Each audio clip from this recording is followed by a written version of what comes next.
સો કેમ છો પબ્લિક? તો આજે આપણે આ વિડીયોમાં જોઈશું કે ટાટ સેકન્ડરી એટલે કે માધ્યમિકની જે તારીખ તમારી આવી ગઈ છે એ પ્રમાણે તમે તૈયારી કઈ રીતે કરવી, પેપર સ્ટાઇલ જે હશે એ કઈ રીતની હશે એની સંપૂર્ણ માહિતી આપણે આજે આ લેક્ચરમાં જોઈશું. સૌથી પહેલાં તો તારીખ ઉપર ધ્યાન આપીએ તો તમારી જે તારીખ આવી છે એ છે 20/9/2026. ટાટ માધ્યમિકની તારીખ છે 20/9/2026. એનો જે ગવર્મેન્ટે કોલ લેટર આપ્યો છે એ કંઈક આ રીતે આપેલો છે, જેની અંદર તારીખ લખેલી છે કે શિક્ષક અભિરુચિ કસોટી માધ્યમિક 2026 એની પરીક્ષા થશે 20/9/2026ના રોજ. આ પરીક્ષા માટેની હોલ ટિકિટ કઈ તારીખે આવશે તો 7/9/2026ના રોજ SCB એક્ઝામ એની ઉપર તમને હોલ ટિકિટ તમારી મળી જશે. હવે જોઈએ કે આ જે પરીક્ષા થવાની છે એની પેપર સ્ટાઇલ કઈ રીતની હશે. આપણને ખબર છે કે કુલ 200 માર્ક્સની એક્ઝામ થવાની છે. એની અંદર પહેલું જે પેપર હશે એ 100 માર્ક્સનું હશે. તો પહેલું જે પેપર હશે એનો સમય તમારો હશે 150 મિનિટ એટલે કે 2.5 કલાકનો સમય હશે. સવારે 10:30 ચાલુ થશે, 1 વાગે તમારું પહેલું પેપર પતશે.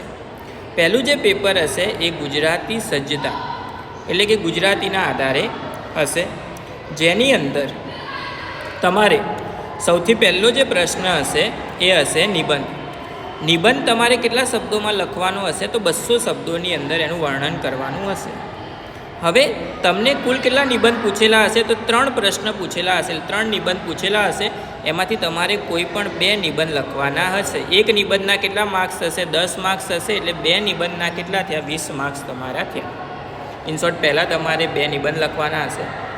એના પછી આવશે સંક્ષેપીકરણ. સંક્ષેપીકરણની અંદર 2 જ પ્રશ્નો પૂછેલા હશે, બંને ફરજિયાત હશે એટલે બંને તમારે લખવા પડશે. સંક્ષેપીકરણની અંદર શું હોય તો તમને જે ફકરો આપેલો હોય એને તમારે 1/3 ભાગમાં ત્રીજા ભાગની અંદર શું કરવાનું હશે? એને ફેરવવાનો હશે. એકનો કેટલા માર્ક્સ હશે? 10 માર્ક્સ હશે, એટલે કુલ થયા તમારા 20 માર્ક્સ. એના પછી 2 પત્ર લખવાના હશે. પત્ર કેટલા શબ્દોમાં લખવાના? 100 શબ્દોમાં. કોઈ પણ પ્રકારનો પત્ર હોઈ શકે. 2 પ્રશ્ન પૂછેલા એટલે 2 પત્ર પૂછેલા હશે, એકના 10 માર્ક્સ હશે, એટલે એના પણ કેટલા માર્ક્સ થયા? 20 માર્ક્સ થયા. એના પછી હશે ચર્ચાપત્ર. કેટલા શબ્દોમાં લખવાનું? 150 શબ્દોમાં. 2 ચર્ચાપત્ર પૂછ્યા હશે, બંને ફરજિયાત હશે, એકના 10 માર્ક્સ એટલે કેટલા માર્ક્સ થયા? 20 માર્ક્સ થયા. એના પછી આવશે વ્યાકરણ, ગુજરાતી વ્યાકરણ. 20 માર્ક્સનું તમને શું પૂછશે? પરીક્ષાની અંદર વ્યાકરણ પૂછવામાં આવશે. હવે આજે 20 માર્ક્સનું વ્યાકરણ હશે એની અંદર એક જે સવાલ હશે, ટોટલ 10 સવાલો હશે. એક સવાલની અંદર 2 પ્રશ્નો પૂછેલા હશે એટલે એના 2 માર્ક્સ થયા. પહેલું આવ્યું રૂઢિપ્રયોગ, તો 2 રૂઢિપ્રયોગો પૂછ્યા હશે જેના જવાબ લખવાના હશે. એના પછી બીજો સવાલ હશે કહેવતો, એટલે 2 કહેવતો પૂછી હશે, એનો અર્થ લખવાનો હશે. સમાસ ઓળખવાનો હશે, કયો સમાસ આવશે એ 2 સવાલ હશે. છંદ ઓળખવાના હશે, એના 2 માર્ક્સના એક સવાલ હશે. અલંકાર ઓળખવાના 2 સવાલ હશે. શબ્દ સમૂહ માટે એક શબ્દના 2 સવાલ હશે. જોડણી માટેના 2 સવાલ હશે. લેખન શુદ્ધિ માટેના 2 સવાલ હશે. સંધિના 2 સવાલ હશે અને વાક્ય પરિવર્તનના પણ 2 સવાલ હશે. એટલે કે ટોટલ 5, 5, 5 અહીંયા 20, 20, 20 એ રીતે 5 વખત તમારે જે હશે એ કુલ 100 માર્ક્સનું તમને પેપર પૂછવામાં આવશે, જે તમારે 2.5 કલાકની અંદર પૂર્ણ કરવાનું રહેશે. અને એની અંદર તમને જે સપ્લિમેન્ટરી આપવામાં આવશે એ કેટલા સાઇઝની હશે? 24 પેજની તમને સપ્લિમેન્ટરી આપવામાં આવશે. એનામાં એક્સ્ટ્રા સપ્લિમેન્ટરી તમને મળશે નહીં. એટલે આટલી વસ્તુ તમારે 100 માર્ક્સની 24 પેજની અંદર જ પૂર્ણ કરવાની રહેશે.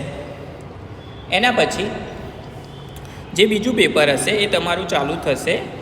વચ્ચે 1 વાગે પેપર પતશે, વચ્ચે 2 કલાકનો બ્રેક આવશે. 3 વાગે તમારું બીજું પેપર ચાલુ થશે. એ પણ કેટલા માર્ક્સનું હશે? 100 માર્ક્સનું હશે, જેની અંદર 100માંથી 75 માર્ક્સ જે હશે એ આપણી 9મા 10માની ચોપડીની અંદરથી વસ્તુ પૂછેલી હશે. જે રીતે ગણિત વિજ્ઞાન હોય તો ગણિત વિજ્ઞાન 9મા 10માની ચોપડીના આધારે સવાલ પૂછેલા હશે. અને બાકીના જે 25 માર્ક્સના સવાલો હશે એ પદ્ધતિશાસ્ત્ર. પદ્ધતિશાસ્ત્ર કોને કહેવાય? તો આપણે બીએડની અંદર જોયેલું હશે કે વિજ્ઞાન, ગણિત વિજ્ઞાન વિષય હોય તમારું, તો ગણિત વિજ્ઞાન કઈ રીતે આપણે આપણે લેક્ચર લેતા હોઈએ તો એની અંદર ઉપયોગમાં લઈએ એ બધા ટાઈપના સવાલો 25 માર્ક્સની અંદર પૂછશે. સમય તમને કેટલો આપવામાં આવ્યો છે? 180 મિનિટનો. 180 મિનિટ એટલે 3 કલાકનું 3 વાગે પેપર ચાલુ થશે, 6 વાગે તમારું પેપર પતશે. એની અંદર પેપર સ્ટાઇલ કેવી રહેશે? તો સૌથી પહેલો જે સવાલ હશે એની અંદર મુદ્દાસર જવાબ આપવાના હશે 100, 150 થી 180 શબ્દોમાં. 7 સવાલ પૂછેલા હશે, 7 કેવા હશે? ફરજિયાત હશે. એક સવાલના 5 માર્ક્સ હશે તો 7 પંચા 35 માર્ક્સ તમારા ત્યાં પૂર્ણ થશે. એના પછી બીજો જે સવાલ હશે એની અંદર માંગ્યા મુજબ જવાબ આપવાના 100 થી 150 શબ્દોમાં. 7 સવાલ એમાં પણ પૂછેલા હશે, એકના 4 માર્ક્સ હશે. 7 ચોક 28 માર્ક્સ એમાં હશે. ત્રીજા સવાલની અંદર એક કે 2 વાક્યના જવાબો એટલે કે 2 માર્ક્સના સવાલો પૂછેલા હશે. કેટલા સવાલો? 11. એ પણ બધા ફરજિયાત હશે, એમાં પણ ઓપ્શન મળશે નહીં. તો 11 દુ 22 માર્ક્સ એના થયા. અને 15 જે માર્ક્સ વધ્યા એમાં તમારે એક માર્ક્સના 15 સવાલો પૂછેલા હશે, જેની અંદર ખરા ખોટા, ખાલી જગ્યાઓ, જોડકા એ ટાઈપના 15 સવાલો હશે, જેના જવાબ તમારે આપવાના રહેશે. હવે આ જે પેપર તમારું હશે બીજું, એની અંદર તમને સપ્લિમેન્ટરી કેટલા પેજની આપવામાં આવશે? 40 પેજની સપ્લિમેન્ટરી આપવામાં આવશે, જેની અંદર આ 100 માર્ક્સનું તમારે પૂર્ણ કરવાનું રહેશે. એક્સ્ટ્રા સપ્લિમેન્ટરી તમને આપવામાં આવશે નહીં. તો એની તમારે ખાસ ધ્યાન રાખવાનું રહેશે.